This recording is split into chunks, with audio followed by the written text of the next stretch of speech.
I just thought about that though. Hey everybody, we're back.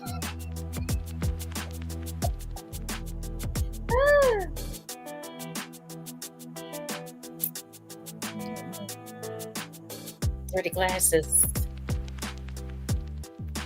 Yeah, it is that weekend, so I'm gonna have to move it anyway. I'm gonna have to move it to the 14th. I'll check with the hotel.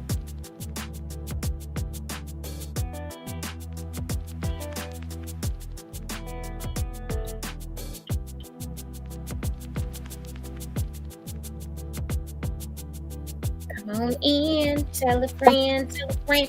I know we took a little small hiatus. We had a lot going on, y'all, but we missed y'all. We thought about you every Monday that we weren't on the air. It was only 2 Mondays, so we thought about y'all 2 weeks in a row. Exactly.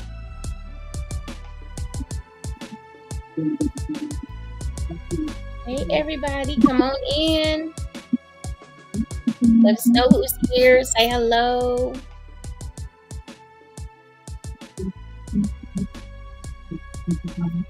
Hey, Prince. Hey.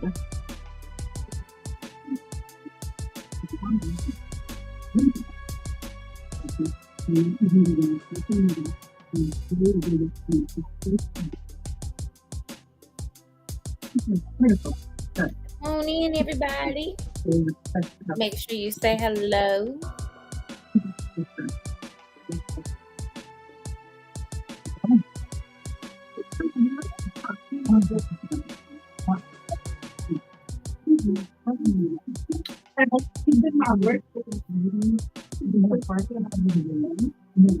Come on in, come on in. Tell a friend, tell a friend. We are back. Hey, what up?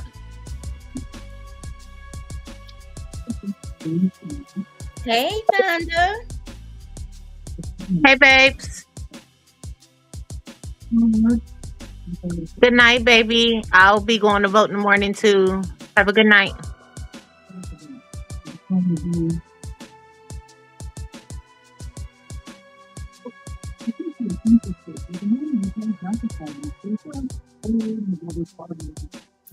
Come on in, everybody. Mwah.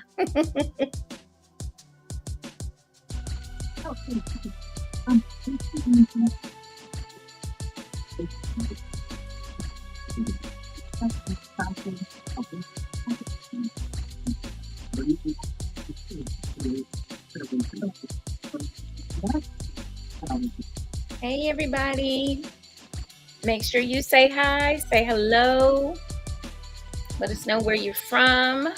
We got quite a few of you on here tonight. Thank you. Thank you. Mwah.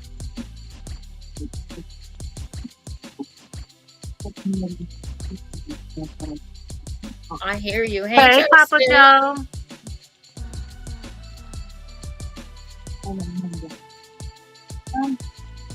Let's see if we can reach 100 comments too tonight, guys. So chat it up, chat it up, chat it up. Welcome us back. Chat it up with us. We got a great topic tonight.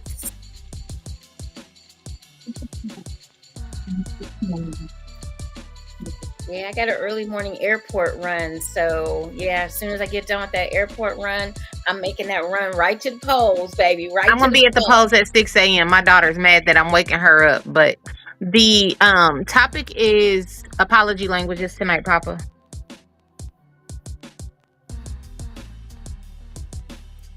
So yeah, going right to them polls early in the morning. I'm taking my 19-year-old with me. It's her first time voting. All right. Oh God, I'm not ready. I know. I know, right? Oh, I just thought about it. Hold up.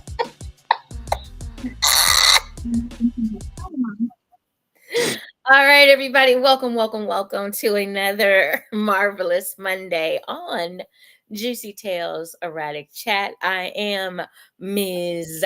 Juicy. And of course, I could not do this wonderful show without my beautiful, vivacious, simply stunning I know, right? sis down here below me. Miss Purple Rain is in the house, Hey, y'all. y'all. We missed you guys. We did, but I've been on the highways and the byways. Okay. I've been doing a little too much. That's how I feel. Been doing a little too much.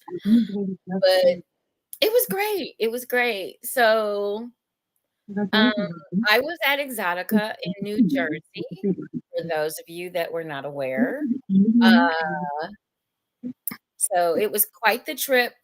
I had quite the fun and met some people, saw some people I haven't seen in a while. Got to give out a shout out to Bar and Sitting Jasmine. They swung by the table. Okay. I was in the booth with, oh my God, Sir Lorenzo, Hey, and sis. the goddess herself, Miss First Kate of all, Carter. he sent me a picture of her this week of her stepping on Santa. Yeah, that was fun. I liked her outfit, but she was stepping on Santa, so that was the cute part. Was that was that in New Jersey? Yes. Okay. Yes. Yes. We had a great time. We really did. It was really nice. A lot going on. I can say that. A lot going on, guys. And yeah, it was It was amazing.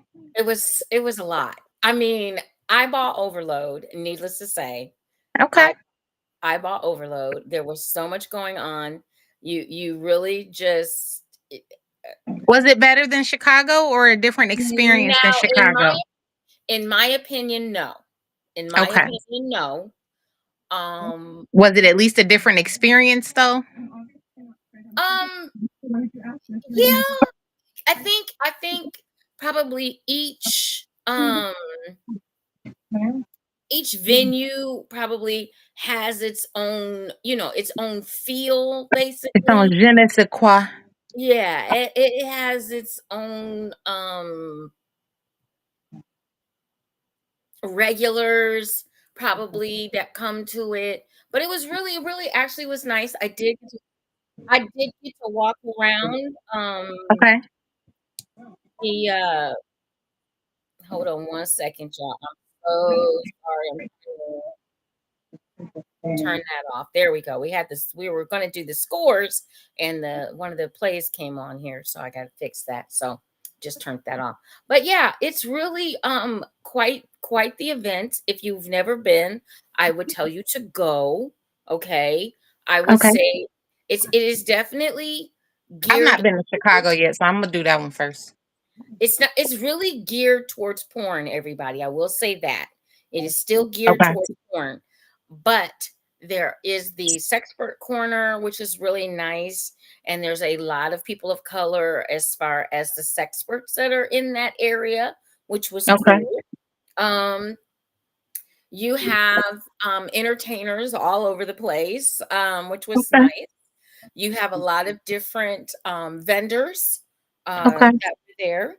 I introduced the two new lines that we have for Okay. Jewcee Boutique, which is the after sex towels and the safe sex sacks.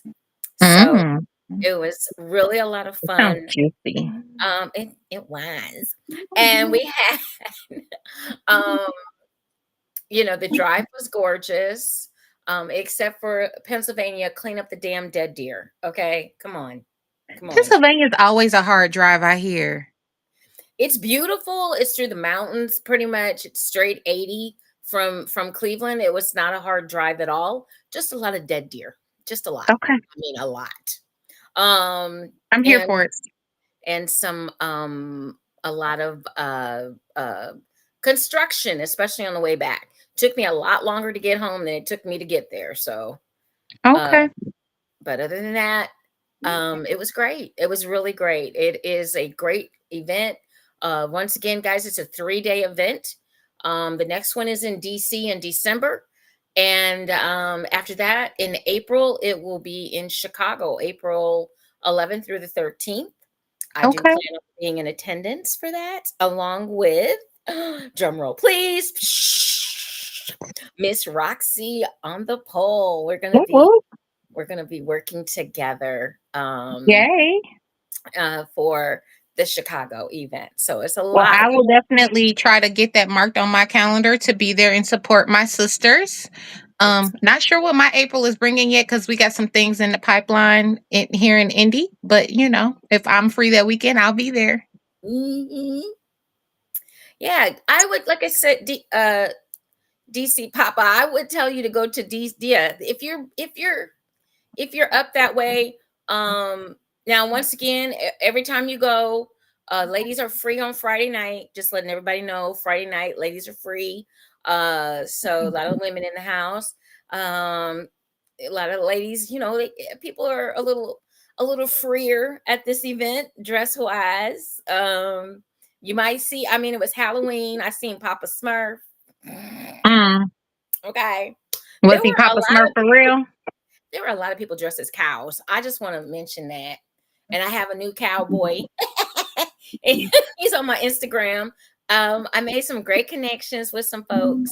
I'm very excited about, just being able to go. And I want to thank Lorenzo and the goddess Casey for letting me hang out in their booth and Mm-hmm. sell my little stuff and allow them to walk around and have a good time. And she was playing with Naughty Santa.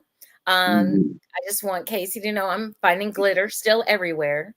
I bet she keeps glitter. She's the glitter queen. So I have big gold flakes of glitter even all through my apartment now. So it's kind of funny. Just reminds me Hey, of Lorenzo, we was the just great talking about time. you. So, yep, don't tell Casey I'm talking about the glitter. So we had a great time. It was wonderful. Well, I'm so glad you had fun. I needed it. I really did. I needed it. Well, while you were in New Jersey, What were you I was doing, in naughty Memphis. girl? I was in Memphis. All So, as y'all right. know, that weekend was my birthday weekend, and this naughty girl was in Memphis. There is a husband and wife production team in Memphis called ANTM. Shout out to them. I'm already putting together a show to promote them. They did a 3-day male review. I think I'm getting ready to go back to my roots. You started me in the male review field. I think I'm ready to go back to my roots because this inspired me. Okay. Um, Friday night we did a meet and greet with the dancers and a party bus with the dancers. So it was a VIP package. It was a 3-day VIP package. They had general admission tickets, but they sold a $200 3-day package that included a meet and greet and party bus on Friday. Saturday they did a sip and puff and paint as well with the dancers, as well as the male review on Saturday night.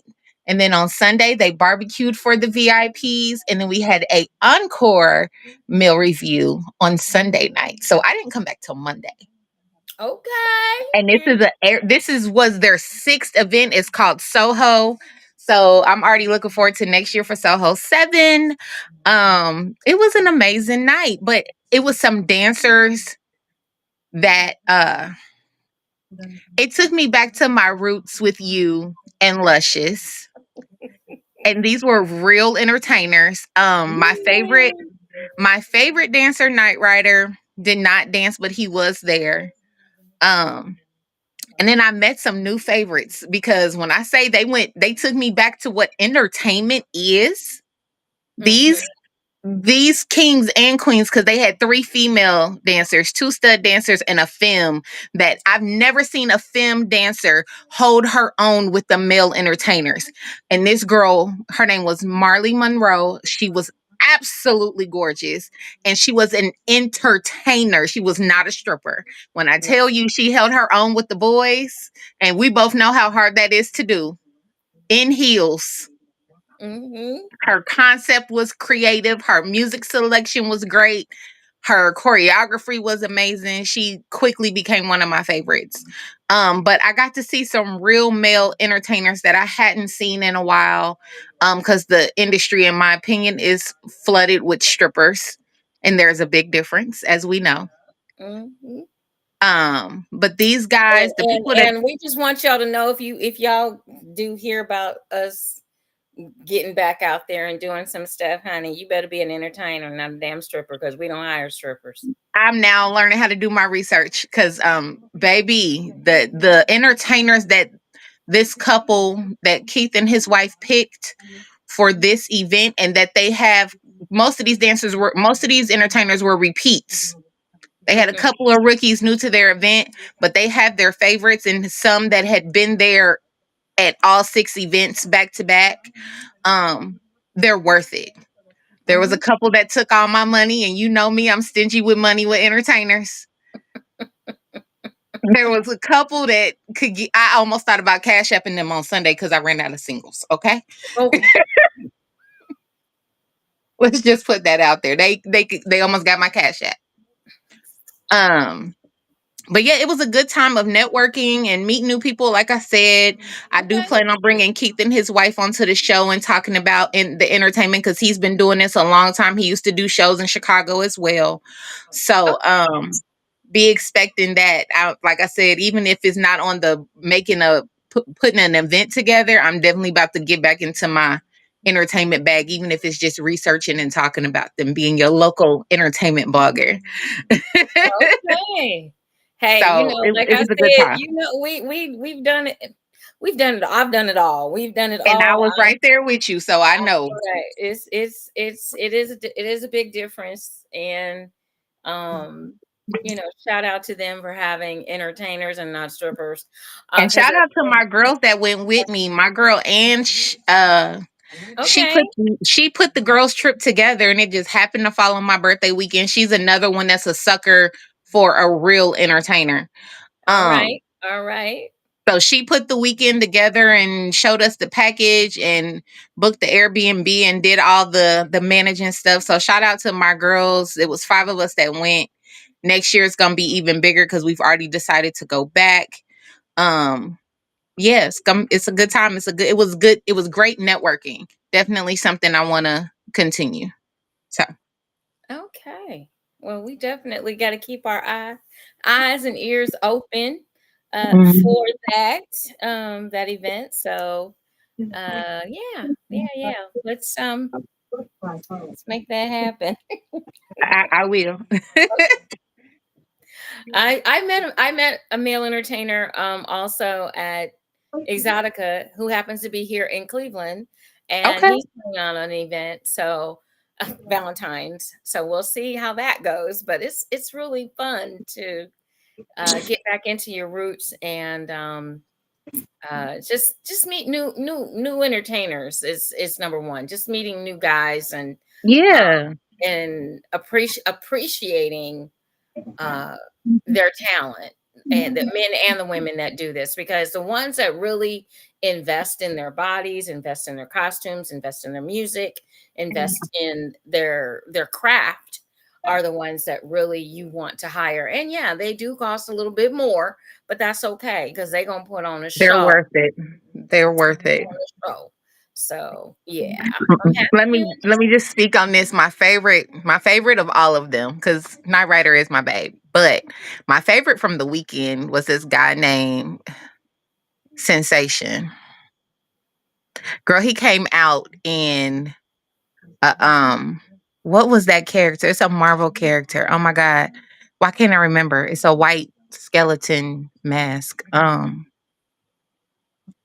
I can't even remember. But he came out in that, and oh my god. Okay, so did he have dreads? Yes. He's from Cleveland.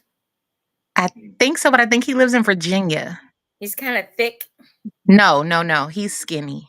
Okay, this is a different one then. Okay. Yeah, this one's super, super skinny. And that was the other amazing part. Most of these dancers were skinny, and I still was like eyeballs out, tongue on the floor. Okay. Because I don't like skinny dancers normally, but they had my attention. They had my attention.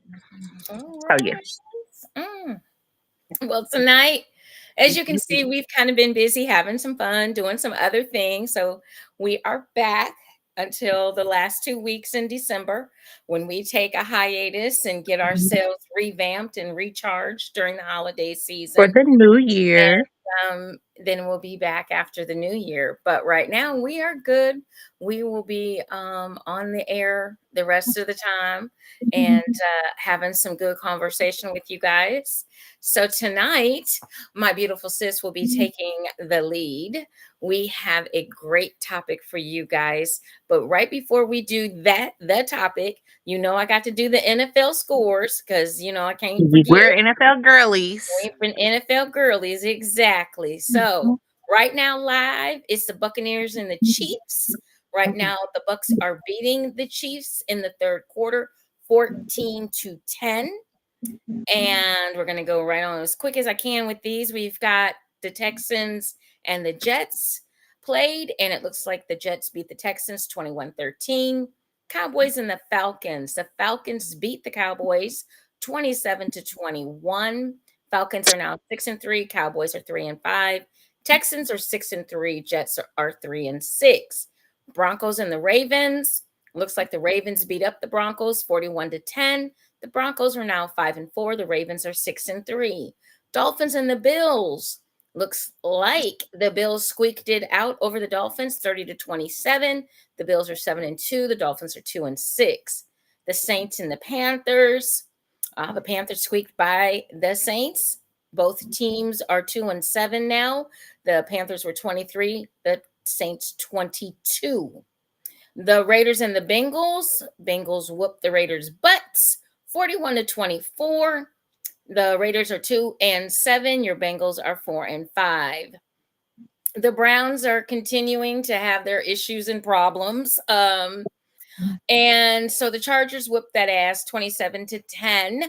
The Chargers are now 5-3. The Browns are 2-7. The Commanders and the Giants. Commanders beat the Giants 27-22. Commanders' record is 7-2. Look out now, Washington. Oh God. The Giants are 2-7. Your Patriots and Titans. The Titans beat the Patriots 20-17. Titans are 2-6. Patriots are 2-7. The Bears and the Cardinals. Ooh, the Bears didn't show up. Okay. The Cardinals beat the Bears 29-9. The Bears are 4-4. The Cardinals are 5-4. Your Jaguars and Eagles. The Eagles beat the Jaguars 28-23. The Eagles are 6-2. The Jaguars are 2-7. The Lions and the Packers. It looks like the Lions beat up the Packers 24-14. The Lions are 7-1. And the Packers are 6-3. The Rams and the Seahawks. Looks like the Rams squeaked by the Seahawks 26-20. The Rams are 4-4. The Seahawks are 4-5. The Colts and the Vikings. Looks like a pretty tight game, but the Vikings pulled it out. Beat the Colts 21-13. The Vikings are 6-2. The Colts are 4-5. All right. There's your NFL scores. And one other announcement before we get into our topic tonight. Get your asses out and vote. If you have not voted, tomorrow is the day. In Ohio, polls open at 6:30 a.m. They close at 7:30 p.m. Please, please, please get out and vote. Okay. People have died for you to vote. It's not been such a long time ago that Black people could vote. It started in the 70s, y'all. I mean, come on. First of all, I just realized today because somebody said it on TikTok when I was stalking TikTok today. I am the first generation in my family born with the right to vote. Mm-hmm. My mother was born in 63. So before we had the right to vote, the Voting Rights Act was passed in 65. And most of us still didn't fully have the right to vote to the early 70s. So I was the first generation in my family born with the right to vote. That is crazy because that proves that it was just not that long ago that we had the right to exercise our right. And for anyone sitting on the sidelines, don't. Which is why I'm dragging my daughter at 6 a.m. because Don't. she's 19. Everyone should be exercising their right to vote. And I'm going to tell you right now, they hope that you are complacent. They hope that you do not go out and vote. That's why they, and if it wasn't important, okay, for you all that want to keep bitch moaning and complaining, oh, my vote doesn't matter. It doesn't count. Blah, blah, blah. Bullshit, bullshit, bullshit. Get rid of the slave mentality, motherfucker. Get rid of it, okay? Because guess what? If it didn't matter, they wouldn't be trying so damn hard to take away your right to vote. Exactly.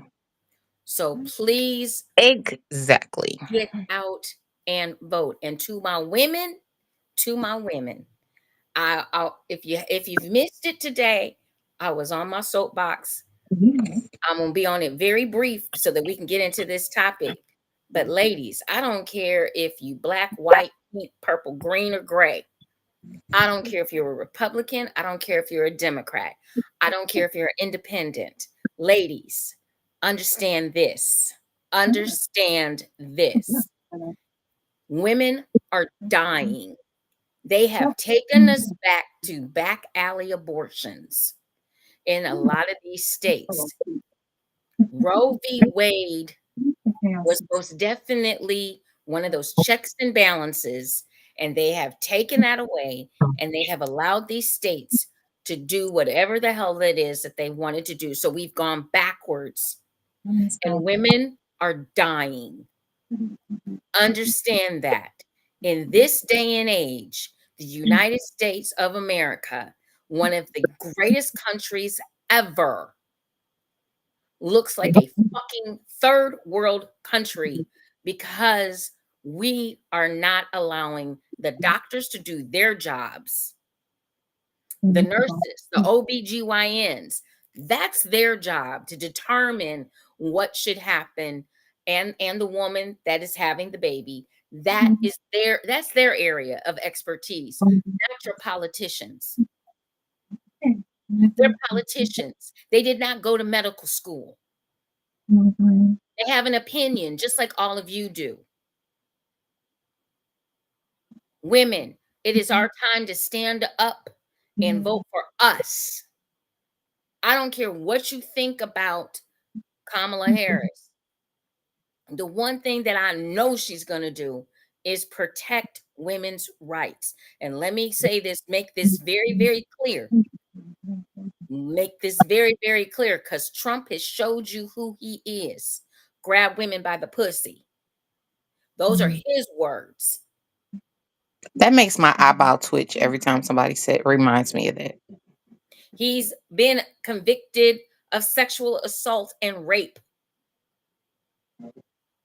There's no way that a man should be the president of the United States with the record that he has right now with 34 felonies, but it's still on the books. And ladies, it's our time to take this power back. It is our time to take this power back. Understand how important it is. Women are dying. They're bleeding out because doctors will get 99 years in jail in some of these cities if they perform an abortion. Understand that babies are being born that should be aborted only because the parents have been told that the child is not going to live outside of the womb. These women and these husbands that are by these women are suffering. There is a woman that just had to give birth to a child that she knew had a disease, and the child lived for about 90 minutes, and they held it in their arms while it tried to get a breath. Can you imagine what that's like?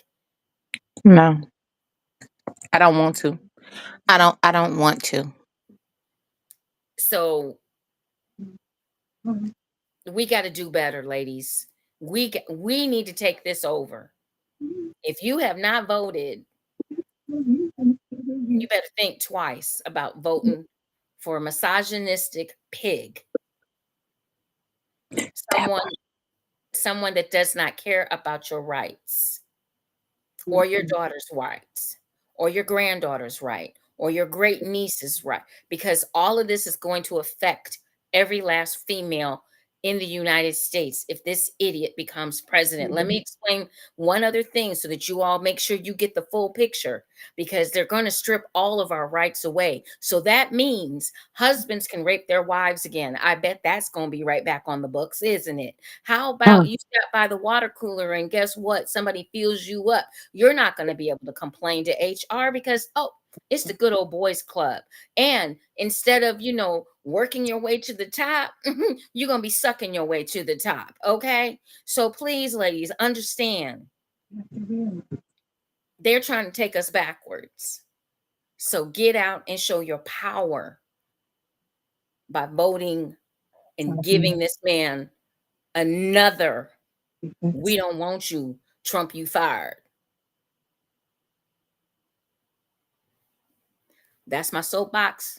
I mean what I say. I said what I mean. It is imperative. Get out and vote, ladies, and do not vote for that idiot, because he's trying to take the women back. And that fool that's with him, ooh, I don't even want to get started on that idiot. Okay. Okay. That one's an idiot, but Mm. it is what it is. No, I it ain't is. gonna tell It is. y'all who to vote for.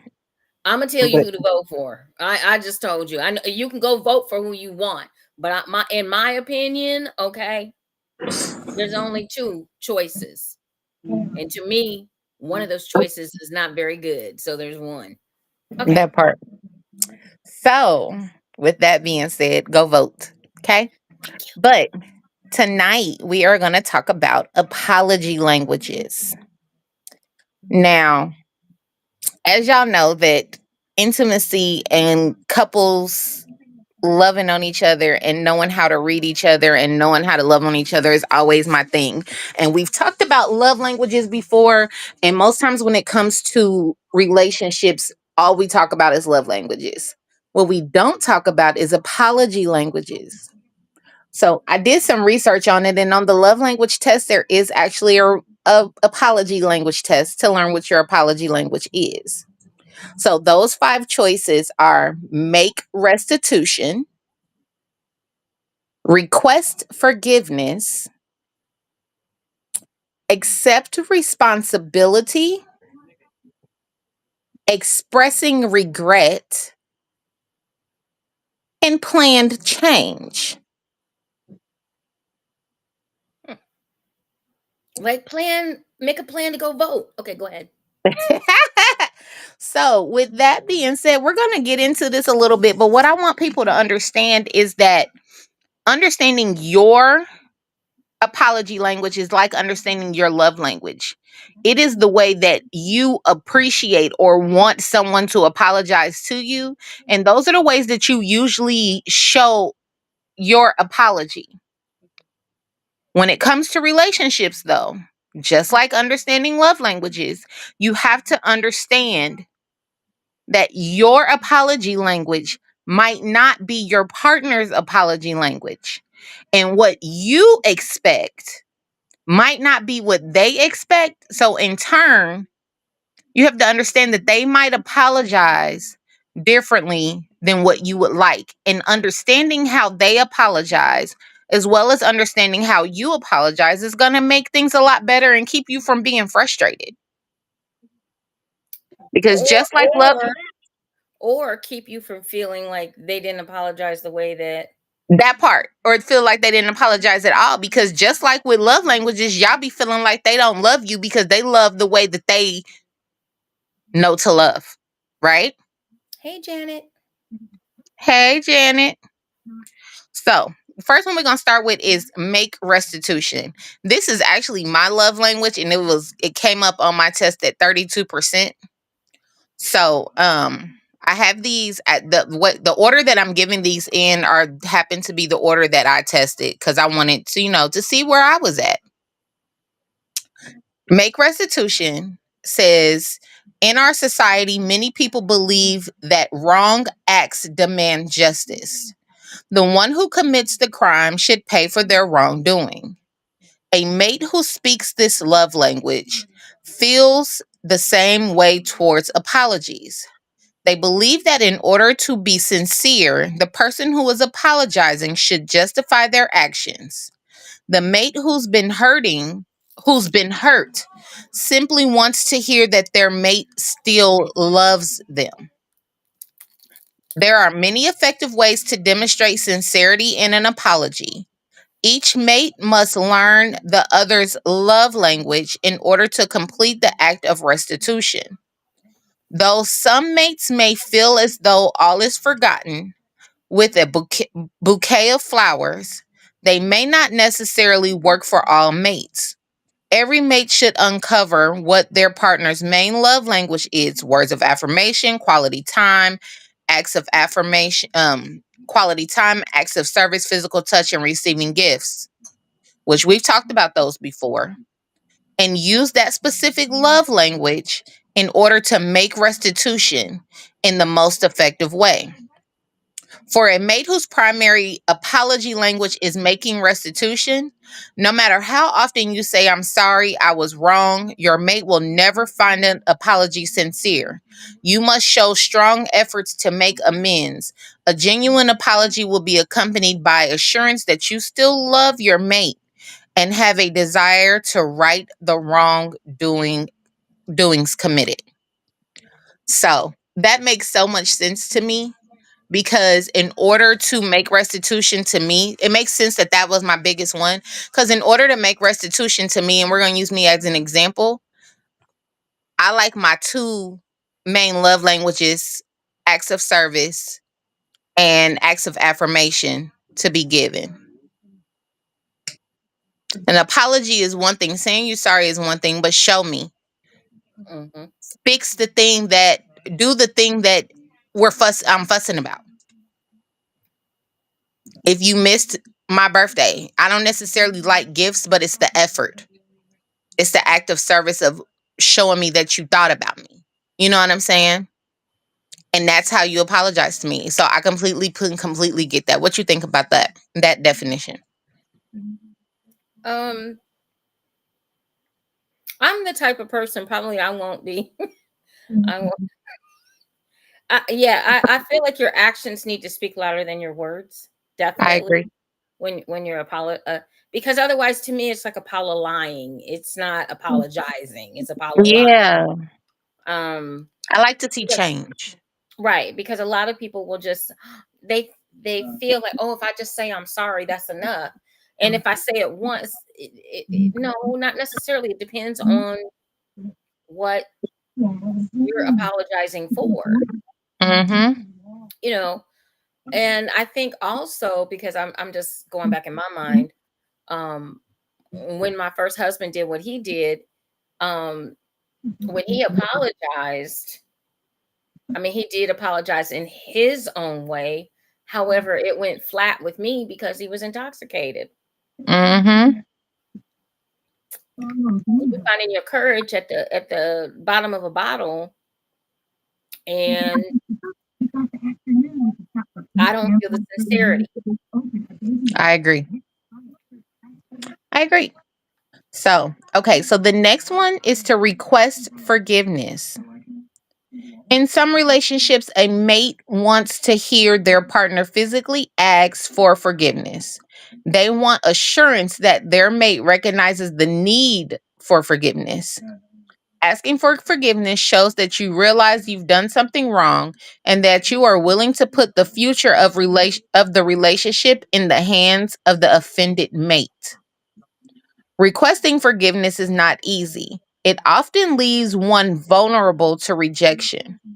Many people have a hard time seeking forgiveness because it means admitting that you have failed. The only way to overcome this fear is to recognize that it is very common amongst mankind. The commonality makes it okay to be a failure. It allows a stubborn mate to apologize to their partner and become a healthy individual. Ultimately, it's important to remember that the difference between asking for forgiveness and demanding forgiveness. Oh, that's deep. When you demand forgiveness, we tend to forget the nature of forgiveness. Forgiveness is a choice of the offended party. of the offended party is supposed to make. Demanding forgiveness takes away the sincerity of asking for it. Remember to treat forgiveness lightly. It is something to be cherished and appreciated. The act of forgiveness is hard on both ends, for the person who's asking and for the person who's accepting. That one's deep. That one's deep. Because I feel like a lot of people do demand forgiveness. They be like, you have to forgive me. No, I don't. I'm forgiving you for me because it clears my mental. I can forgive and not forget. Right. And I usually say that I can forgive you, but I can't forget. But it's still my choice to forgive you because there have been tons of people that I don't forgive. And the thing of it is that I think now let me ask you this, because a lot of people that forgive someone, let's say they forgive you, you're forgiven, but as soon as you get in a fight or you something You throw it similar, back up in their face. you, That's why it says forgiveness is a choice. Because you have to actively choose to forgive somebody. That means not throwing it back up in their face. later on. Mm-hmm. Some of you need to learn to let shit go, and some of you don't. And you hold on to it, and you go back and get it, and you can't understand why you can't move forward. Yep. You can't move forward if you keep looking backwards. And especially if you're in your relationship and you're in your,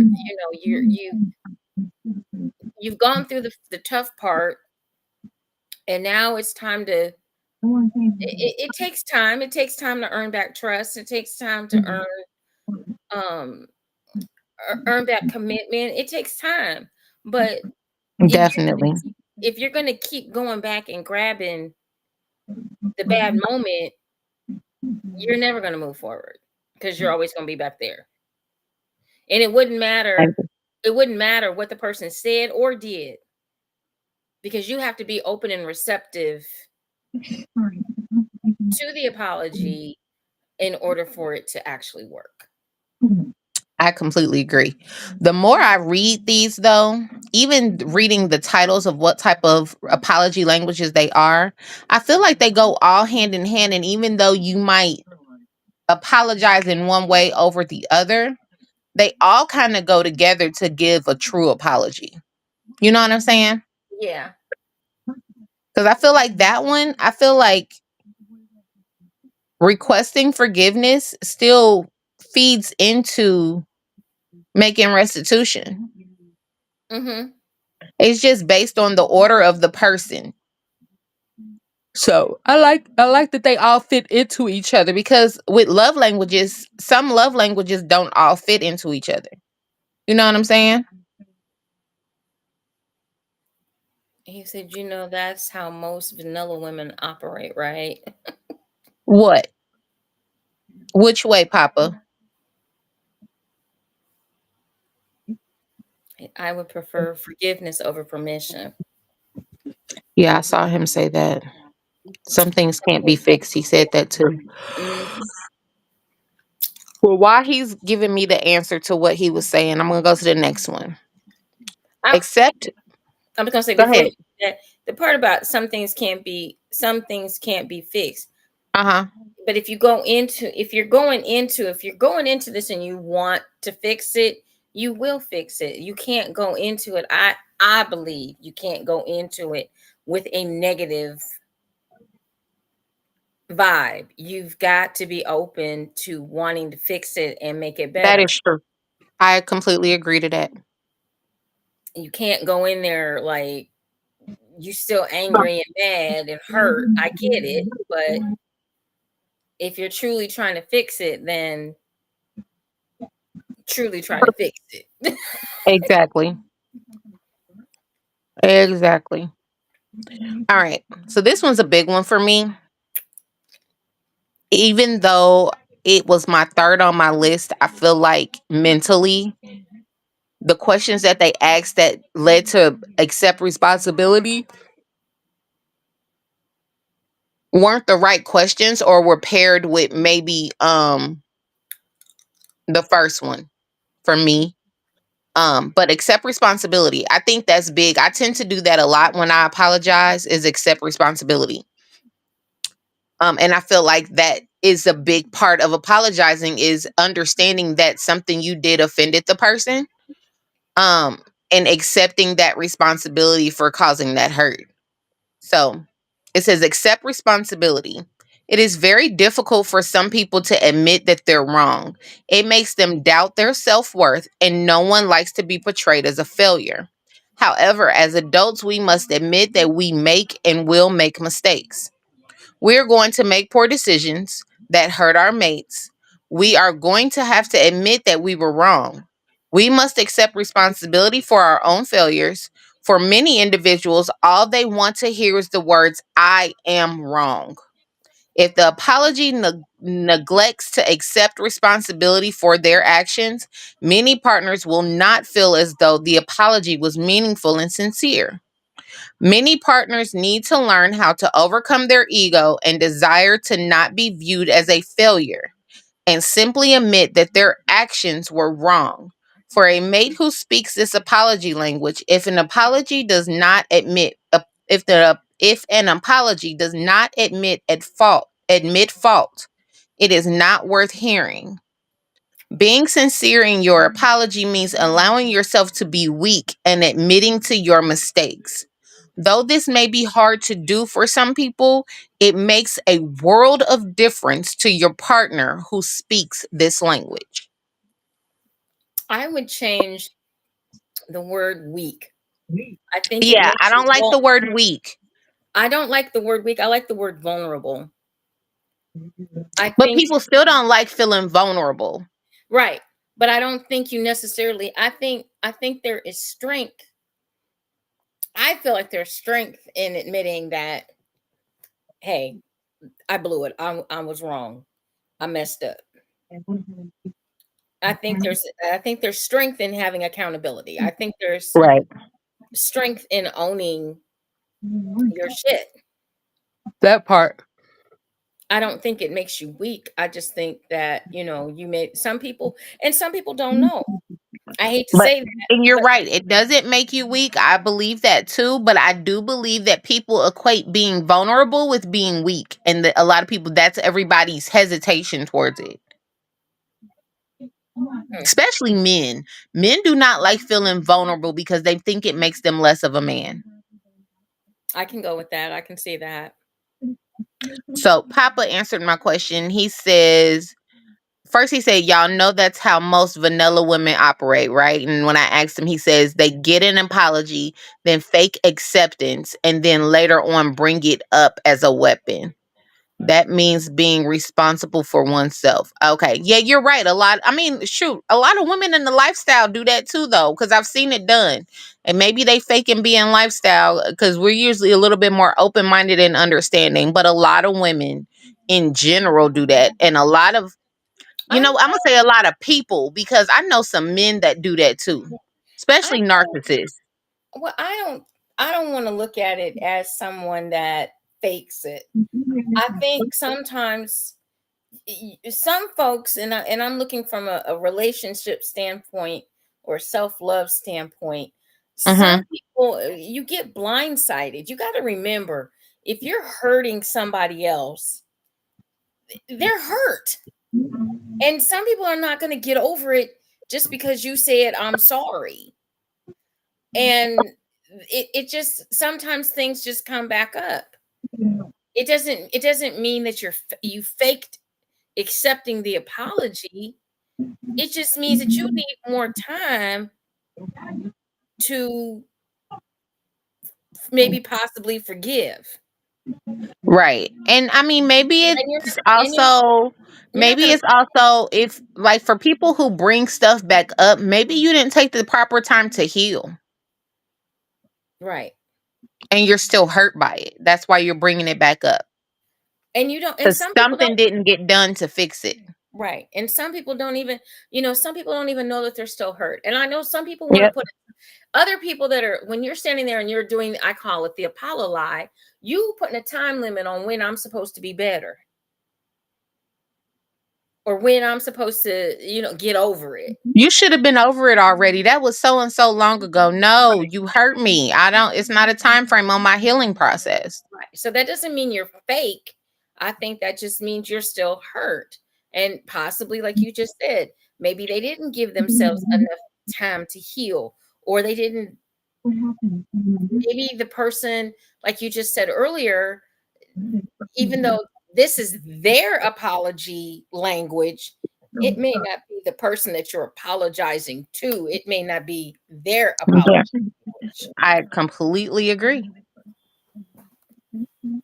Because you give me a gift and think that's gonna be an apology. I don't want a gift. Go clean the dishes, because that's probably what we ask. That's probably what we arguing about.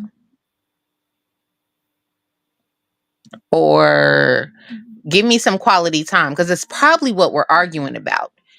Show me, you know what I'm saying? Show me something different. The next one is expressing regret. Expressing regret is the apology language that zeroes in on emotional hurt. It is an admission of guilt and a shame for causing pain to another. For those who listen to expressing regret, for those who listen for expressing regret, apologies are simple. I'm sorry. Apologies for who listen for expressing regret, apologies. A simple I'm sorry is all they look for. Okay. There is no need for an explanation or payback, provided the apology has truly come from the heart. Expressing regret is a powerful apology language because it gets right to the point. It doesn't make excuses or attempt to deflect blame. Above all, expressing regret takes ownership of the wrong. For that reason, expressing regret is understood as a sincere commitment to repair and rebuild the relationship. The expressing regret apology language speaks most clearly when the person offering the apology reflects sincerity, not only verbally, but also through body language. Unflinching eye contact and a gentle but firm touch are two ways that the body language can underscore sincerity. The key to me is sincerity. Point blank. Period. And you can read sincerity, like it said, through body language. I can tell when somebody is sincere or not about their apology. Right. Michael says, just a quick chime in. I don't know the subject. The subject is apology languages, just letting you know, Michael. But I heard vulnerability. I was taught as a man that it is a weakness and had to reprogram and retrain myself that it's a strength. It helps Correct. with emotional growth. Many times in my life, I've had to retrain myself and still encounter situations for growth as I age. That I love that. I love that. And as somebody who's known him since he was young, he's very emotionally intelligent and has grown a lot. Um it's definitely a strength when a man can admit that the way he was raised as a child to what a man is, when he can change that thought process and allow himself to be vulnerable and understand that it's not a weakness and that it is a strength. I commend you on that growth. I wish a lot more people, not just men. I wish women could do that too, because women feel like even though a lot of us are vulnerable, we still treat it like a weakness and like we don't want nobody to be walking all over us, and people take our kindness for weakness and all the other stuff that the strong independent woman tries to say, you know? It's been something that in all of our upbringing we've deemed as a weakness, and it's not. It's a vulnerability, but it can be a strength, because if you can allow yourself to be emotionally intelligent enough to have a vulnerability and still stand your ground, I think that's what makes people strong. It makes people the strongest. Well, here's the thing. I feel this. I feel that everybody everybody's vulnerable. I don't know. I don't and yet and still people want to deny that. They want to say that, oh, I'm this, I'm that, I'm the other. But everybody's vulnerable. Everybody has a breaking point. Everybody has a Hey, piece of them Jalen. that can possibly be hurt or damaged or insecure. Um, Men, women, it doesn't matter. It Mm-hmm. But men have definitely been brainwashed into believing that, oh my God, if I'm this, that makes me a weak man, or it makes me it makes you less than. And it's not. It doesn't make you less than. If people that really care about you, or that know you, or take the time to get to know you, because if you always have a brick wall, when that brick wall eventually will start to get cracks. I agree. It will start to get cracks, and it, you can't really stop the mental problems that will come from this if you don't know how to, let's just say, relax and release, or you don't know how to cope with certain times or energies in your life. If you don't know how to do those things because you're so, I'm tough, I'm a guy, I'm this, I'm that. You know what, you gonna make me say bitch please, okay? Because it is okay to be vulnerable, especially with your partner. I'm not saying you got to be vulnerable with everybody, but we're kind of talking about you and your partner, Yeah, exactly. how you But you can. know what? Sometimes it can be a gamble because we don't always know when we're in a partnership with the right partner, and the Exactly. wrong partner can make you no longer want to be vulnerable. It Yep. took a lot of therapy for me to be able to be open enough to be vulnerable with any partner until they prove that I can't be. Hmm. Some people, once one person hurts you, that brick wall goes up and you're never vulnerable again. And I will admit that it took some therapy to learn how to give people a chance to get that vulnerability again. Um, in order to build those bonds and relationships to see if that person is my person. Because when that brick wall is up, you're not going to ever know. And trust is key. Trust And is once definitely key. the trust is betrayed, it's very difficult to get it back. I completely agree. Very difficult. And that's just like in my situation with my husband. It's my ex. It was never about the other woman, it's about the lie. Yep. Now I can't trust you. It's about losing that trust in my partner. So You are my person, Papa. when you're um when you're sitting here and you're going, um I can't trust you. And that's like, it's kind of like, let's say he says, I'm going to get a loaf of bread, I'll be back in 10 minutes. And he doesn't come back for another 20 minutes. But the reason it took him so long is because he got stuck in traffic, or there was a wreck, or there was this. But that trust has been broken. Yep. And it can be the slightest thing that can trigger the memory. Triggers are a weird thing because Mm, even though, because you can feel like you're healed from something and somebody else does something similar to a former partner, and it can trigger some things that you thought you were healed from, and it be like going down a hill in a roller coaster. yeah. Michael said it is a gamble. If you are vulnerable with the wrong woman, she will call you out your name and tell you to man up, and that will cause you to shut down with the next woman. That is so true. But Hmm. that's with us and men too. Especially if women have dealt with the narcissistic man, and I know a lot of people try to just put that title on men because there are women that are narcissists too. But when you've had a narcissistic partner that always makes you feel like you're to blame, regardless if you're a man or a woman, when you try to be vulnerable again in a new situation, it's hard because the last time you were vulnerable, you were told that it was your fault and you need to fix it, and that they didn't do anything wrong and that you were doing everything wrong, and And you're you made to need to feel man less up, you than. need to woman up.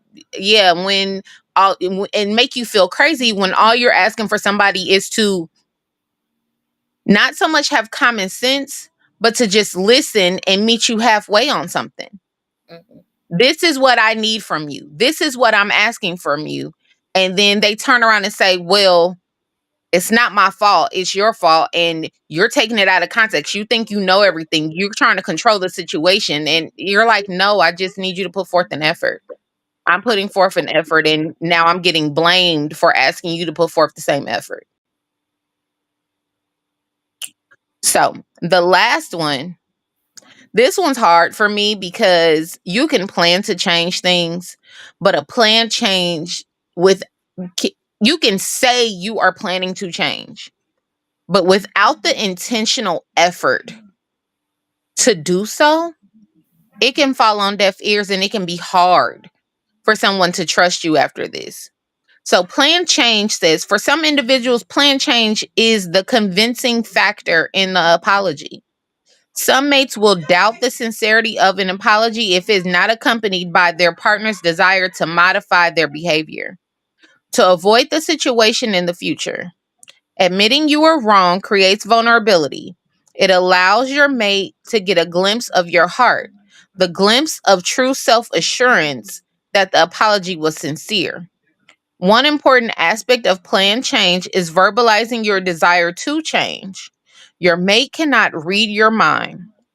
Though you may be trying to change inside, if you do not verbalize your desire to change for your mate, most likely they will still be hurt. It is also important to dedicate a plan for change. Often apologies involving change hold on. Often apologies involving change fail because the person never establishes steps of action to help ensure success. Taking baby steps toward change instead of insisting on changing all at once will increase your chances of successfully changing your ways. It is important to remember that change is hard. Constructive change does not mean we will immediately be successful. There will be highs and lows on the road to change. You must remember that anyone can change their ways if they are truly and genuinely ready to change.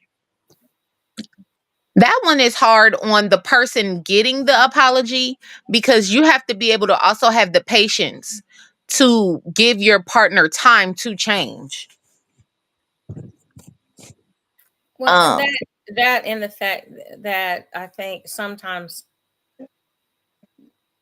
I think it's also a little, it helps if you're going to work on the change together. yeah, but Um, a lot of people, and I say a lot of people because I noticed this. There are people that will make a plan for change and are attempting to change, taking baby steps. They're not doing it drastically, but because it's not drastically happening, you have a mhm. lot of people that are like, "You ain't changing, you ain't did nothing," when they're actually making the effort. And that's why I said I think it's important to do it together, because Yeah. then you can see together. You can see the baby steps. Sometimes you can't. What's the saying? You can't see the forest for the trees, so you Whew. can't see. You can't see the baby steps being taken. And some people are just, maybe that person is bitter, like we've said a minute ago. That person is just not over it yet. They still have some, what I call residue. They still have Hmm. residue from um whatever the bad intention was, or whatever the misstep was. um Miscommunication. so yeah, and it can be, it can be that simple. But if you're gonna get your relationship on track, the one thing that I feel that you definitely have to do is you have to work together.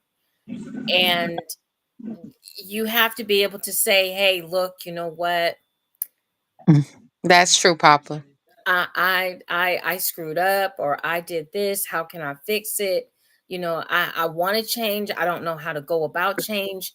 Some of you got to be man or woman enough to say, look, I need some help. But see, that's why I also said that even though they're all different languages and one might be stronger than the other, they all kind of go together. Because to me, all of those different apology languages, it takes all of those steps to truly and sincerely apologize. Mm-hmm. Regardless of which one is your particular apology language or the strongest one for you, it takes all of them to actually work because, again, just like love languages and how you expect to be loved might not be how your partner, when it comes to apology languages, expects to be apologized to. Yes, they do both must be willing to move forward. Mm-hmm. Um And one of the biggest things to me, even with apologies and people changing and people making an effort, if one person in the relationship is hurt, and maybe I feel this way because I'm big on therapy now, but go to counseling. Mm-hmm. Counseling will help you work through the brick wall of what you all are going through in an apology. What? I'm your local counselor. Thank you. Oh, you so silly. It helps the communication when you have a third party helping you communicate. And the other Because thing, and if you do go to counseling, look, guys, you're gonna find out some stuff about yourself. Be open to it. Don't sit there, be on the defensive, legs crossed like this. Be open to what they're about to say because the counselor is going to ask you some questions, and you're going to need to be open and honest. and you have to learn to listen. Exactly. Even if you don't do counseling, when it comes to one or more parties in a relationship being hurt, you all have to be willing, in order to sincerely apologize or receive an apology, you have to be willing to listen. You can't overtalk each other. You can't talk crap to each other. You can't throw shade at each other. You have to be willing to listen. Both sides have to be willing to listen in order to come to a resolution. If not, it's not going to work and it's going to be toxic. That's my new word. I love that word. I love toxic. Toxic has been my word for about 3 years now. Active listening is a hard skill to learn. It is. Because I'm a talker and I be wanting to defend myself. I am a defensive person. Well, and I think that's when it's not so much that it's a hard skill as it is that we need to let's set some rules and regulations. Mm-hmm. Let's sit here and say, possibly when you get ready to start the conversation, I want to hear what you have to say, but can I get through my portion first, and then I want to listen to what you have to say after. Mm-hmm. If you're trying to talk while I'm trying to talk, it's just going to get heated and all kinds of misinterpretations, and allow me the chance to say what I need to say, and then allow the other Agreed. person the chance to say what they need to say. You need to set some boundaries, set some rules, set some parameters Mm-hmm. when you're going into this. Put your phones down, put your iPads down, turn the TV off, be somewhere where you can have a calming area where you can sit down and work this out if that's truly what you want to do as a couple. Exactly. I know for me, active listening was a hard skill to learn as an adult because as a child and a young adult, I always felt like I went unheard. So the older I got, I would overtalk people because I was gonna demand my voice. You know what I'm saying? And I Mhm. had to learn that balance of being heard and listening and active listening. Michael said, put a plan into action. If she sees your effort, I'm going to say if he or she sees your effort, they will usually give you grace if you fail in general. It also depends on how many times you've hurt or let down your partner. We are all pieces of paper and start out flat. The lies, the mistakes, etc., are all folds in our paper. The folds are the pain. Our sheets show our struggles and our journey. Sometimes we work it out in our work it out and are proud of our growth and where we have come from. Sometimes we need a new sheet of paper, a new sheet, and a fresh start with a new person. But you need to grow from that old sheet, the past, and not repeat it. I need to be a guest speaker one night so I don't have to type all that. I might have you on one day, Michael. I might have you on. Here's the thing. Your relationship is your relationship. It is what you want to do with it. Excuse me, but the biggest thing that people need to understand about relationships is they are work. You have got to put in the work. Yep. And the work is communicating. It's 3 C's: clear, concise communication. You have to be able to talk to the person that you are with, not I yelling, agree. not screaming, not hollering. And part of your talking skills is shutting up and listening. Papa Joe says hurt is different from being let down. That is true, but a lot of people feel like being let down is hurting them. So it just depends on the person that you're dealing with and the mind frame that they have, because a lot of times they can be one and the same for some people. Yeah, being let down can be hurtful. Yep. It can be hurtful for a lot of folks. Because it can lead to disappointment, um, which can once again be hurtful. Especially if you're depending on that person. If I'm depending on you to pick me up and you're always late, if I'm depending on you to, pick up the kids or stop by the store, and you get to talking to somebody else and you forget about going to the store and blah blah blah blah blah. There's just so many different scenarios that can go to, but Correct.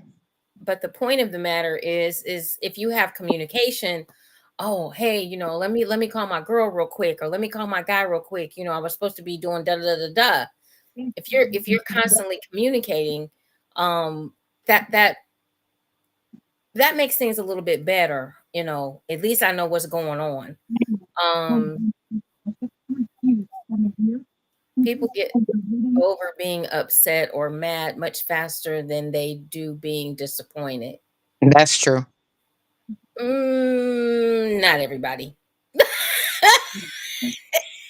Some people, come on now, y'all know there's some people that hold a grudge from from they stay mad. They feel like staying mad. Some people like that. Some people like I've met people, they enjoy misery. They enjoy being angry. Misery loves company They too. enjoy being angry. They enjoy being um I grew up with a couple people like that. I can think of one of my girlfriends. I mean, always, and I'm sure all of us have a person like that in our life, always a sad sob story. I remember, Hmm. like I said, one of my girlfriends back growing up. I mean, always. And it got to the point where, ooh, I don't think I want to talk to her right now. I just, ooh, look who's calling. No. I put people on pause a lot. So Oh, you have Jesus. to, yeah, you have to. Some folks enjoy that because they don't know anything different. And they don't know that this may not be a healthy relationship. Hmm. Just saying, because it's the only thing that they've ever seen. So I agree. everybody's a little bit different. Hey, Darnell.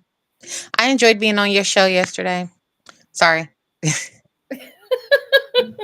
Hey, Darnell. I've never been on your show, but hey.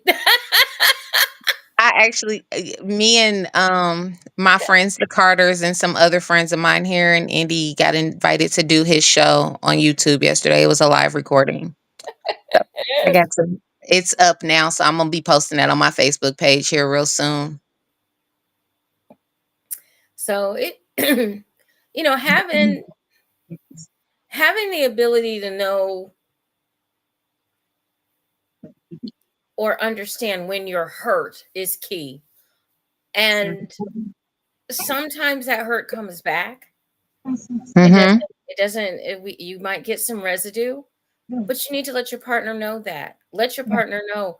And if you're the person that is the person that has hurt the other person, you cannot dictate when they supposed to stop hurting. Mm-hmm. Stop doing that. Everybody's different. Every situation is different. Everybody copes with things differently. You know, what you put up with in your 20s, you might not put up with in your 30s. What you put up in your 30s, you might not put up with in your. So everybody's a little bit different. And give people that time to heal and to trust again. Because a lot of times it's really about can I trust you? Are you going to yell at me if I say yada yada yada? Are you going to berate me? Are you going to call me out my name? You know, man or woman. So words have power. Words have power. Mm-hmm. Facts. Healing starts when you let it go. That is facts. Definitely facts. That was something it took me till I was almost 35 to learn. I'm not afraid to admit that anymore, but I went through a lot of therapy. So COVID and therapy were my friends. Okay? They were my friends. COVID sat me down and taught me a lot of shit about myself, about why I was the way I was, the hurt that I thought I had healed from that I didn't heal from. It was a nice little journey. I just stopped going to therapy over the summer, and I'm ready to start back. I'm ready to find a new therapist, and get back to it because I definitely miss it. It helped me process some things, and it helped me learn how to heal some things. And life is a process. Life is not, just because you're good today may not be that you're good tomorrow. Boy, You know, that is definitely it. it's a process, and it takes um it takes time to go through a lot of the processes that we go through, and Yeah. you're on your way to acceptance. You're on your way to healing. You're on your way to doing better, but a lot of folks don't always realize that. Yep. Salters, she's got some family stuff going on. That's why it's just two of us. He's asking about Danny. Oh, okay. Used to the three of us. Yeah, she's got personal. She on personal leave. But we still love her and she's still our sister. Yes. I tell folks all the time, love yourself before you look for love. That is true, but loving yourself looks different for different people, Papa. Because a lot of people say that to me a lot, like I don't love myself. And in my healing journey, I've learned that the way I love myself doesn't look the same to people around me. Um, and they think that I don't love myself. So it definitely is about self-awareness and what things look like on the outside looking in, as well as how your perspective on things is seen. So I definitely agree with that. And I agree that you need to love yourself first. I do agree with that. And not necessarily go out here, because a lot of times, let's just be honest, we look for love in all the wrong places. we really do, men and women. um as our sister used to say, before we'd even say anything to somebody, we'd spot them from across the room, and as women, they haven't even said hello yet, and we've already gotten We have already planned the marriage, the funeral, the the children, kids, the the son. will. She wouldn't say all that, but I agree that I think that we would plan it all. I have looked at a man and like I want him, and I have planned the first date, the second date, the third date, the Mm-hmm. engagement, the wedding, the children, and the funeral with the will. Yeah, Okay? Beginning and to end. I have planned our whole 50 years together in, and in my and head. y'all ain't even said hello. Ain't even We ain't did nothing but look at each other. from across the room. Ain't said nothing. So everybody, like I said, is a little different. But give yourself grace. Number one, give Mm-hmm. yourself grace, and know what you want. Be intentional. I Very think intentional. I think Intentionality is key. I don't think we're very intentional sometimes. I think we get caught up sometimes, guys and women, we get caught up in looks, we get caught up in uh, superficial shit. Let's just say that. We get caught up in that instead of the real touchable, tangible stuff We that get caught up in looks. We get caught up in sex. We get caught up in touchy feely. We get caught up in conversation. We do not get caught up in the stuff we supposed to get caught up in. right. And then we trying to listen to an Apollo lie. So You and that word, Apollo lie. Apollo lie. I like it. I like it though. I like it. That's my word right there. You gonna Apollo like especially when I I know love you too, oh, Danny. I know there's my girl. Oh my gosh. Danny, I liked your Hi. Halloween costume. You look sexy, mama. Papa Uh, gotta see your soul. Yeah, I feel you, but that comes from maturity, Papa. Not everybody is there yet. You're a little older. You have a little bit different type of maturity level. Plus, with your dynamics, you have to be able to do that because it can't be about all the superficial things. yeah, and some folks are just kind of stuck in that puppy love, kind of area or phase when getting to know you, the beginning. So just know that relationships take work. They're not instant grits, y'all. It ain't just like add some water and that's that. You want them old fashioned grits that you got to simmer and put some love into them. Maybe a little bit of cheese, a little salt and pepper, a little garlic powder, a little onion powder. You got to add something to it, Some seasoning.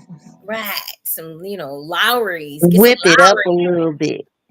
Get some Lowry's up in there. You can't just And not just no Lowry seasoning salt. They got seasoned pepper now too, y'all. You gotta whip it up. That there you go. smack your mamas. There you go. Not all of us can cook. You know what, Papa?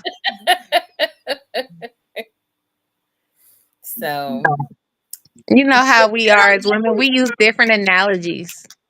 well done, baby. Thank you, Bookie. I be trying. I be trying to act like I'm smart. You did good. You are smart. I be in my Smart. intelligence You're bag when it comes to this. important, and you're special. I be feeling like these topics. When I pick a topic, though, I usually pick a topic that I know is also gonna help me.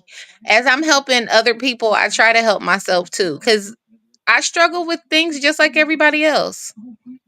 Yeah, and I mean, we all do. I mean, Hmm. all the topics that we usually talk about when we're, out here trying to get everybody straight, or at least thinking different. Getting you off of the Open mindedness. yeah, doing the same old thing and getting the same old result. Yeah. Sometimes you're going to try some different things, and um, there's nothing wrong with counseling. There's nothing wrong with keeping up with your Thank you, Papa. counseling. There's nothing wrong with bouncing ideas off of friends that are not yes people. Uh, Hmm. so, but most importantly, you have to open your mouth and talk, and you have to close your mouth and listen. Facts. That last line is big fact. Mm. And You have to sometimes, open your ears and close your mouth. yep. And sometimes listen with your heart a little bit too. Yeah. Listen with your ears and your heart. Have a little compassion, have a little empathy. But once again, for everybody that's within our voices, Tomorrow is election day. Vote, vote, vote, vote, vote. Get out and vote. From what I understand, it is November 5th, and we can remove some trash that is on the ballot. And it's not Puerto Rico, okay? It sure in the hell ain't. Mm-mm. That pissed me off. I never in my life. And then he gonna come out with a trash truck. No. I don't remember what, it was somewhere in the South, but on the East Coast, there was a parade, a Trump rally parade. And one of the floats were a float of somebody dressed like Trump pulling Kamala with chains, like I saw that shackles. too. That is the most disturbing thing I've seen this whole election cycle. I saw Outside that. of the crap that comes out of his mouth and the things that come out of the people that support him, the stuff that they say, that was the scariest. That to me triggered the reality of the divide that this is causing. You know what I'm saying? Right. And it's so crazy because I've picked up a couple of Trump supporters, unbeknownst to me when I get to their houses and I got to pick them up. But we don't talk politics. We just talk I, regular stuff. And yeah. like I said, Kamala's right. We had more things in common than not. Mm-hmm. But I'm not gonna, I may never break bread with them, but we can have a civil conversation. We can sit down and talk about our views. I have But friends that are Trump supporters. And you want to know something? We didn't become friends based off our political views because we avoided politics. A lot of people, based on the jobs you have and the career paths you have, you always have been told to avoid politics. And you do have a lot more in common with the people that are actually on the opposite side of the aisle than you really know. That doesn't take away from the friendship or anything like that. You just have to agree to disagree on some things. And politics is one of them, especially when it's not a racial divide. You know what I'm saying? Because Right. I'm talking about Black people and white people, people of different other POCs. We have just completely different views on what it is what this election means to us and our values. So, and I've had to learn how to differentiate the two because I know that line that he says all the time that drives me nuts, even though I knew he didn't mean it in the way that I'm about to say it. There are good people on both sides of the aisle. Mm-hmm. And this election to me has proven that the amount of Republicans that I have talked to that have been able to articulate their views, and even especially the ones that are able to say, you know what, we were wrong in voting for him the first time, and we're going to right our wrong by voting for her this time. Those conversations, I think, mean more to me that have happened in this election cycle than any other argument I've ever had about politics. Well, not only that, but people are realizing as he stands in front of folks that unfortunately he's twilighting. And I don't know why people can't see that. I can. He's twilighting. You mean like from Alzheimer's? From either Alzheimer's or dementia. He's twilighting. My great uncle had Alzheimer's. So Everything that he ever said about Joe Biden, he's also doing. And it's an age thing. Yeah. But I mean, the thing of it is that he's twilighting. I don't even know how to explain it more than that, because if you watch some of his speeches, if you do watch even bits and pieces of it, he goes away, and he can't be out.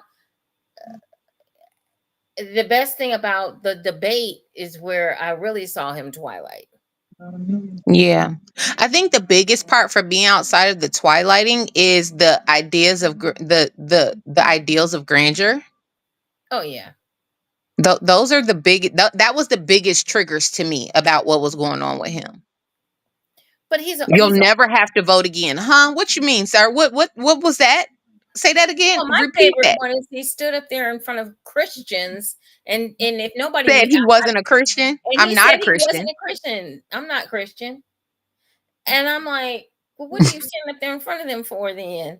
Why I'm are you begging for their vote if you're not a Christian? if you're not a Christian. And I'm like, did anybody? And nobody really harped on that. And I was like, did y'all hear what he said? Because I know They I. heard what he said. They want to ignore it. It's a cult.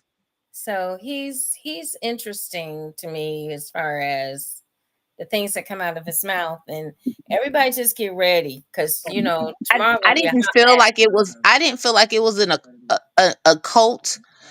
I know when he first became president the first time, and people were saying, "Oh, they're a cult following. They're a cult following." I didn't really believe it until I heard people who I knew were intelligent, They're based like on all things that will let you know that somebody is intelligent, when their views were like, "Oh no, he's great," and I'm like, "Wait a minute, weren't you the same person that was dissing him 6 months before? How did you change? What did he say to you to change your mindset and to brainwash you when you was actually against this man prior to?" well, look at JD Vance. I know. He's That's what I'm quote saying. unquote People running like it. him, who are relatively intelligent, for lack of a better term, became cultivized by this man. My thing is he's got something on all these people. He got something on them because I mean, I am just I knew it was a cult when Pence shook his thought process on him after they threatened to kill him. there's just like When they put that noose up there and put a dummy up there and put the sticker on it that said it was Mike Pence, and that woke him up so fast. no, because they threatened his family, they threatened him, they Yeah. were gonna hang you, baby. And he was gonna let it happen. Matter of fact, he Fact. sent them over there to do it. No, they can't tell you when America was great again, Papa. I mean, if They you gonna say America, but it if you keep, that's the other thing. I can't stand that slogan. That's the stupidest slogan ever. When America was never not great. So I mean, at least not in the way that he means it. We have our issues and problems just like every other country. But to stand around and say America is not great, maybe you should leave. Maybe you should get off the island. Maybe you should go back to wherever it is your ancestors came from. Because if you don't think this country is great, why are you here? And you didn't do anything in the first 4 years except screw up a pandemic and have millions of people die under your watch. You had a perfectly good economy handed to you by Obama. And before we even got to the pandemic, you had screwed up the economy. mm-hmm. And where You're is right, Papa. He was bullied. But it wasn't just him that bullied him. It was the whole Republican Party, because the Republican Party knew that Trump could not win without Pence. and Indiana was happy to give him Pence. Just Well, like he was done being governor. He couldn't run again here. I'm just saying, and Ohio was happy not to have JD Vance. Okay. Mm-hmm. So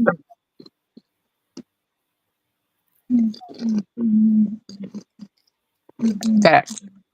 Well, still in Obama's shine came from the fact that most people in the American public don't realize, because when he says he had the greatest economy, most people don't have the brain capacity to realize that he inherited that economy. And they want to talk about Biden having a horrible economy. He inherited that horrible economy. The economy you get when you are a new president in office is from the previous administration. exactly. Just like Obama inherited a crappy economy and turned it around in 8 years. It took him 8 years to turn that around, not 4. And Biden and Harris did it in 4 or 3. But a lot of people don't understand, but we don't pay attention in government class. So therefore, That's because they don't teach that in government class. They teach the basics. they don't even know the basics. They don't even know the basics. Because if you would have I known agree. If they would have known the basics the first time out, you would know that Trump couldn't do any of the things that he said he was going to do as president, and he did not do. Now, the things that he didn't mention, which is Facts. Papa. change all the Supreme Justices and all these courts. He was sneaking around doing that. That But tax law is crazy. and the tax law doesn't end until 2025. It ends in January. 2025. We got 2 more months. Yep. And all of y'all that were complaining that you all had to pay taxes, heavier taxes this year than in years before, that was because of the 2017 tax law change. It just got postponed due to COVID. So, yeah, the primaries is deeper than the presidential election. Not even just the primaries, the off year. I vote every year. Every year there's an election, I vote. I don't care who's running for what office. I research those offices that are being ran for, because your local offices and your congressional and your senates are just as important as your presidential elections, if not more important. And you all also need to understand that they are trying to hold on. All of those, the good old boys. We're finally getting a Senate and a Congress that finally looks like we the people. I need some more Jasmine Crockett's in the Congress. I need some more Jasmines. And I need some more. I need some more 30 and 40-year-old women that are not afraid to speak their mind, black or white. What is the other girl's name? Ortez. AOC from New York. But whatever you do, guys, look, people died. I know my ancestors, you have the right. Exercise it. Do not sit on the sidelines. Get your butt up in the morning. Get your butt up sometime tomorrow. Go stand in line and vote. And polls don't close to 6 p.m. They don't close until 7:30 in Ohio. So get your ass up, go vote. Now look, and I'm gonna say this to my black men, because I love my black men. I sure do. But let me explain something to you. Okay, don't be mad at Kamala for doing her job. I said this earlier, and I'm gonna say it again. Y'all upset because she did her black job. Her black job was prosecutor. You tried to be something that you're not, and you're not very good at if you were a criminal and you got caught. She had to do her black job. Stop trying to make it, she did this and she did that. Look at what else she did after that. She came up with a program for re-entry into society. You're right, Michael. I agree with that. I've been saying that a long time. Minorities. We need to get rid of the Electoral College. Everything needs to be based off of the popular vote. I'm sorry. I hate the Electoral College. Everybody does, but it's not going anywhere because it's a check and balance. That's what it was made for. Yeah, but it is the reason why it's been messed up. The elections have been discrepancy the last 4 elections. And well, they don't have anything to replace it. So the main thing is, like they said, go vote. If everybody would vote and not sit on the sidelines and think that their vote don't mean nothing or their vote don't count. But the Electoral College is why people feel that way. And I understand that, but you got to go vote. The Electoral College is still based on numbers. In order for you to win the state, you got to win the percentage. You got to win the numbers. I agree, but what you have to understand is with gerrymandering, especially with rural areas, the Electoral College is always going to pull some states in one direction or the other. Because the populace only lives in a few cities. Right. The general what do you call it? The general population that votes one way or another is based off of if it's a rural or a city. You know what I'm saying? Mm-hmm. In most urban cities, unfortunately, not unfortunately, but tend to be more democratic versus rural areas tend to be more Republican. Right. The problem is gerrymandering with the Electoral College.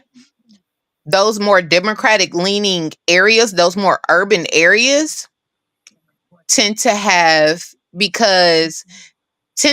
the populist vote. So when you look at the populist vote and who had the majority of the actual votes, it doesn't reflect in the Electoral College because of the area. You get what I'm saying? Right. And the other thing is, once You again, can have 60% you of the got to vote know. and still not have the Electoral College, and that's the problem. Right. And you still got to know who is and what, and everything is public knowledge.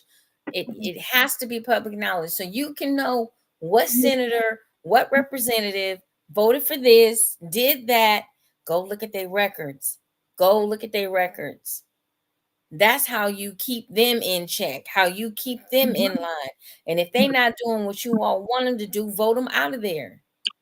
But you can't vote them out if you don't vote. Right. But that's how I was that's what I was explaining, Papa Joe, when I said that you can have 60%, because when Trump won the first time, Hillary had 60% of the popular vote.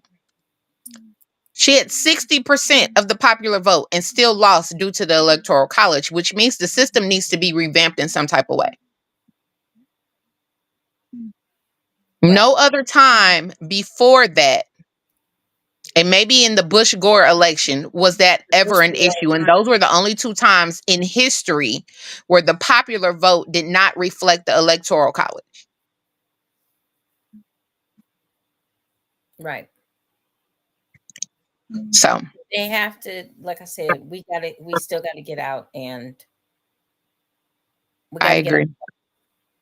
If you don't get out and vote, if Bob down in Boone County can go ride his cow to go vote, and you sitting on the front porch, I'm sorry, Bob with the cow needs to win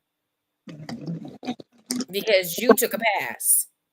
You sat on the front porch and did not get involved. Correct. So whenever we the people get out of the slave mentality that has been ingrained into us, that your vote does not matter, they don't want you to vote.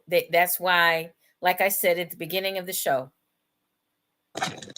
if our vote didn't matter, they wouldn't be doing all the stuff that they're doing to try and stop us from voting, like setting ballot boxes on fire, like gerrymandering, like moving the finish line, so to speak. Okay, with that. Hold on. You got to also remember there's been a lot of counties that absentee ballots did not go out. Yep. All of that. Especially in Georgia. All of that. Well, of course, because Georgia flipped blue last time. How dare they? Yep. So understand they don't want us to vote. They want us to sit at home and be complacent.